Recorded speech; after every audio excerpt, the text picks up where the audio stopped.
नमस्कार. स्नितिकाज रेसिपी मराठीमध्ये तुम्हा सर्वांचे खूप खूप मनापासून स्वागत आहे. आज आपण पाहणार आहोत आषाढ विशेषमध्ये अतिशय साध्या सोप्या पद्धतीने एकदम खमंग आणि खुसखुशीत अशा गव्हाचे पीठ आणि गुळाच्या कापण्या. चला तर मग रेसिपीला सुरुवात करूया. व्हिडिओ स्किप न करता शेवटपर्यंत नक्की पहा. सर्वप्रथम आपल्याला या ठिकाणी गव्हाच्या पिठाच्या कापण्या बनवण्यासाठी गुळाचं जे पाणी आहे ते तयार करून घ्यायचं आहे. त्यासाठी मी या ठिकाणी 1 वाटी गूळ घेतलेला आहे. तो गूळ जो आहे तो आपल्याला या ठिकाणी पातेल्यामध्ये टाकून घ्यायचा आहे आणि ज्या वाटीने आपण गूळ घेतलेला आहे त्याच वाटीने आपल्याला सर्व साहित्य मोजून घ्यायचं आहे.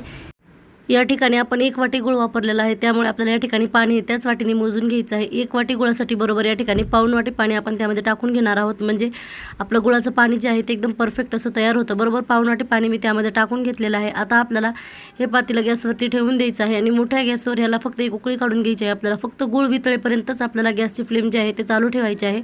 मोठ्याच गॅसवर साधारणतः 1-2 ते 3 मिनिट हे मिश्रण जे आहे ते मी या ठिकाणी शिजवून घेतलेलं आहे. म्हणजे गूळ जो आहे तो पूर्णपणे पाण्यामध्ये वितळला जातो. या ठिकाणी आपल्याला त्याचा पाक वगैरे तयार करून घ्यायचा नाही. फक्त गूळ वितळेपर्यंतच आपल्याला गॅसची फ्लेम जी आहे ती फास्ट ठेवायची आहे आणि छानपैकी याचं पाणी जे आहे ते आपल्याला या ठिकाणी तयार करून घ्यायचं आहे. आता आपला गूळ जो आहे तो पूर्णपणे या ठिकाणी पाण्यामध्ये वितळलेला आहे. आता आपण गॅस बंद करून घेऊया आणि हे मिश्रण जे आहे ते आपल्याला या ठिकाणी आता थोड्या वेळासाठी थंड करून घ्यायचं आहे. हलकंसं कोमट झाल्यानंतरच आपण पीठ मळून घेणार आहोत. आता आपण या ठिकाणी वाटण तयार करून घेऊया. त्यासाठी मी या ठिकाणी नाश्त्याच्या चमच्याने 1 मोठा चमचा अशी बडीशोप घेतलेली आहे आणि 3 हिरवी विलायची घेतलेली आहे. आता या ठिकाणी आपण त्यामध्ये थोडीशी सुंठ टाकून घेणार आहोत.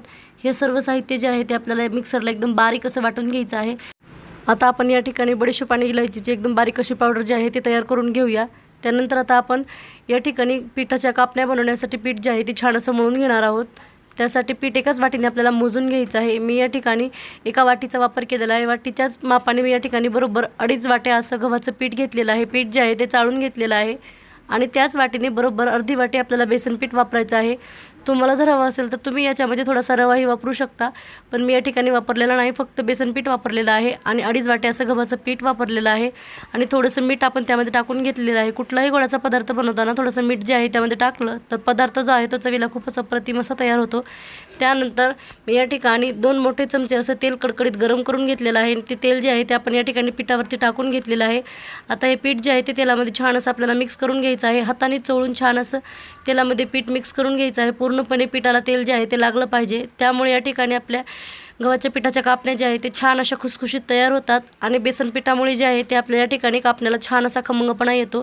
त्यामुळे या ठिकाणी बेसन पीठ वापरलेलं आहे. तुम्ही तुमच्या आवडीप्रमाणे या ठिकाणी थोडासा रवाही वापरू शकता.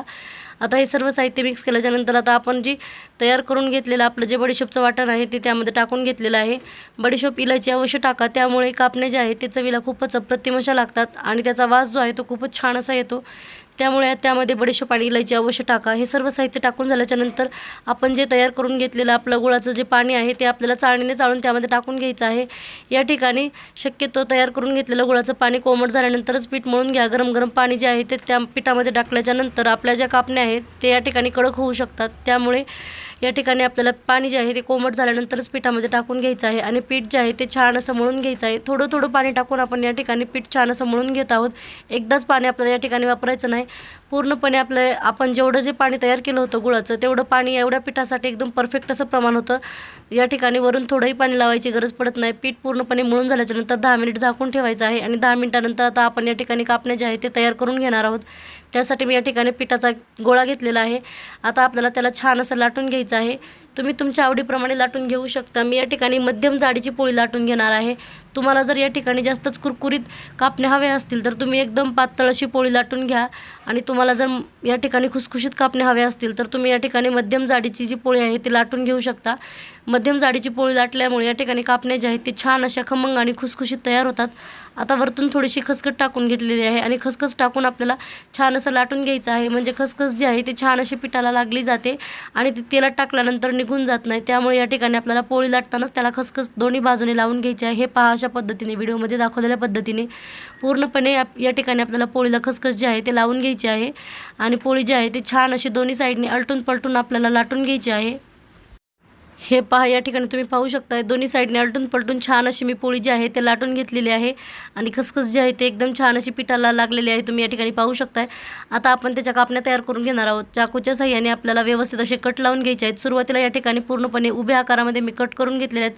त्यानंतर या ठिकाणी आपल्याला पोळपाट जे आहे ते गोल फिरवून घ्यायचं आहे आणि दुसऱ्या बाजूला आपल्याला डायमंड शेपमध्ये पूर्णपणे या कापण्या ज्या आहेत ते तयार करून घ्यायच्या आहेत। तुम्ही तुमच्या आवडीप्रमाणे कट करून घेऊ शकता, पण शक्यतो या कापण्या ज्या आहेत त्या डायमंड शेपमध्येच असतात, त्यामुळे या ठिकाणी आपल्याला तशाच पद्धतीने कट करून घ्यायचे आहेत। तुम्ही या ठिकाणी पाहू शकता एकदम छान अशा आपल्या कापण्या ज्या आहेत ती मी या ठिकाणी कट करून घेतलेल्या आहेत। आता आपल्याला त्या कापण्या ज्या आहेत ते तळून घ्यायच्या आहेत। त्यासाठी मी तेल जे आहे ते मीडियम गॅसवर अगोदर छान गरम करून घेतलेलं आहे। तेल आपल्याला अगोदरच मीडियम गॅसवर व्यवस्थित गरम करून घ्यायचं आहे आणि तेल गरम झालं की त्यामध्ये आपल्याला या ठिकाणी कढईमध्ये बसतील इतके कापणे जे आहेत ते त्यामध्ये टाकून घ्यायचे आहेत। जास्तही गर्दी करायची नाहीत, नाहीतर त्या एकमेकाला चिटकू शकतात। त्यामुळे आपल्याला कढईमध्ये बसतील इतपतच कापण्या त्यामध्ये टाकून घ्यायच्या आहेत आणि मीडियम गॅसवर छान अशा सोनेरी रंग येईपर्यंत आलटून पलटून या कापण्या ज्या आहेत ते तळून घ्यायच्या आहेत। आषाढ महिना चालू झाल्यानंतर प्रत्येकाच्याच घरामध्ये या गव्हाच्या पीठ आणि गुळाच्या कापण्या बनवल्या जातात आणि खरंच या पिठाच्या कापण्या ज्या आहेत ते चवीला खूपच मस्त अशा लागतात आणि बनवायला तर खूपच साध्या आणि सोप्या आहेत। या ठिकाणी आता आपल्याला मीडियम गॅसवरच आलटून पलटून छान अशा आता ह्या कुरकुरीत होईपर्यंत आणि याला छान असा सोनेरी रंग येईपर्यंत आपल्याला ह्या कापण्या ज्या आहेत ते तळून घ्यायच्या आहेत। या ठिकाणी आपण गूळ वापरलेला आहे, त्यामुळे जास्तही वेळ या तेलामध्ये ठेवायच्या नाहीत। पूर्णपणे तळून झाल्यानंतर आपल्याला त्या लगेच काढून घ्यायच्या आहेत। नाहीतर या गव्हाच्या पिठाच्या आणि गुळाच्या कापण्या बनवत असताना आपल्याला या ठिकाणी गॅसची फ्लेम जी आहे ती कुठेही मोठी करायची नाही, मीडियम गॅसवरच आपल्याला कापण्या तळून घ्यायच्या आहेत। या ठिकाणी आपण गॅसची फ्लेम जी आहे ती थोडी जरी मोठी केली तर कापण्या ज्या आहेत ते पटकन या ठिकाणी रंग बदलू शकतो आणि त्या वरच्याच बाजूने तळल्या जातात आणि आतून तशाच कच्च्या राहतात, त्यामुळे त्या कापण्या ज्या आहेत ते व्यवस्थित अशा चवीला लागत नाहीत। त्यामुळे या ठिकाणी आपल्याला मीडियम गॅसवरच ह्या कापण्या छान अशा तळून घ्यायच्या आहेत। पूर्णपणे या ठिकाणी एक बॅच जी आहे ती आपली तळून झालेली आहे, ती आता मी या ठिकाणी काढून घेतलेली आहे। दुसरी बॅच तळत असताना आपल्याला या ठिकाणी गॅसची फ्लेम जी आहे ते थोडीशी मोठी करायची आहे, कारण तेलाचं तापमान जे आहे ते या ठिकाणी थोडंसं कमी झालेलं असतं आणि कापण्या टाक्यापर्यंत आपल्याला गॅसची फ्लेम फास्ट करायची आहे आणि पूर्णपणे कापण्या ज्या आहेत ते तेलामध्ये टाकून घ्यायच्या आहेत। त्यानंतर कापण्या टाकून झाल्याच्या नंतर गॅसची फ्लेम जी आहे ते मीडियम करायची आहे आणि मीडियम गॅसवर या कापण्या आपल्याला छान अशा तळून घ्यायच्या आहेत। आलटून पलटून दोन्ही साईडने सोनेरी रंग येईपर्यंत या कापण्या ज्या आहेत त्या आपण तळून घेणार आहोत। तुम्ही जर या ठिकाणी गव्हाच्या पिठाच्या आणि गुळाच्या कापण्या ज्या आहेत ते जास्त प्रमाणामध्ये बनवत असाल तर तुम्ही या ठिकाणी अगोदर थोड्याशा बनवून त्यानंतर तळून घेऊन परत थोड्याशा कट करून परत आणखीन तळून घेऊ शकता। जर तुम्ही थोड्या प्रमाणात बनवत असाल तर तुम्ही या ठिकाणी एकदाच सगळ्या कापण्या ज्या आहेत ते तयार करून घेऊ शकता आणि पूर्णपणे त्या तळून घेऊ शकता। या ठिकाणी आता मी पूर्णपणे थोड्याच प्रमाणामध्ये बनवल्या होत्या, त्यामुळे मी या ठिकाणी पूर्णपणे कापण्या ज्या आहेत ते कट करून पूर्णपणे एकत्रच तळून घेतलेले आहेत। तुम्ही या ठिकाणी पाहू शकता अतिशय छान आणि साध्या सोप्या पद्धतीने आपल्या या ठिकाणी गव्हाच्या पीठ आणि गुळाच्या कापण्या ज्या आहेत ते तयार झालेल्या आहेत। तुम्ही पण अशा पद्धतीने गव्हाचं पीठ आणि गूळ वापरून अशा पद्धतीने पिठाच्या कापण्या एक वेळेस नक्की ट्राय करून पहा ह्या आषाढ महिन्यामध्ये। आणि ही आजची रेसिपी तुम्हाला कशी वाटली कमेंटमध्ये नक्की सांगा। व्हिडिओ आवडल्यास लाईक करा, शेअर करा, सबस्क्राईब करा। पूर्ण व्हिडिओ पाहिल्याबद्दल धन्यवाद। चला तर मग पुन्हा भेटूया अशाच एका छानशा साध्या आणि सोप्या रेसिपीमध्ये।